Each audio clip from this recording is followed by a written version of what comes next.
Yesu Chúa sơi em nói bám kỳ vậy dù nên ai nhớ Chúa chính sẽ chiếm nên em mẹ em trên tóm tay chia bám kỳ thấy mòn miền thấy đốt rồi dù Yesu yêu em ra kính hậu hay hỏi dâu vừa nhây không tay câu chuyện mua mỗi cuốn mùa quang su xa ta muốn mua mình nhớ yêu mãi bay ơi yeah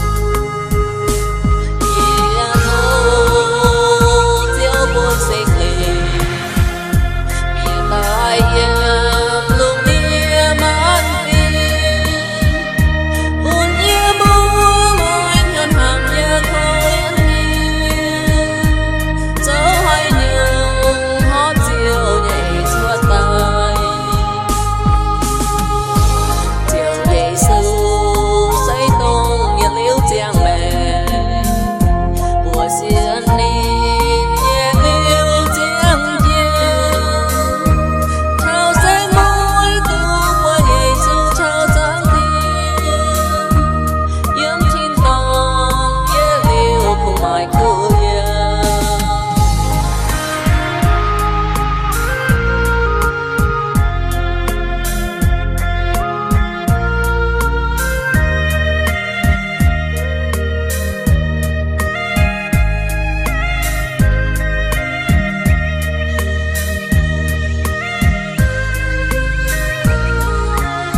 ai em luôn đi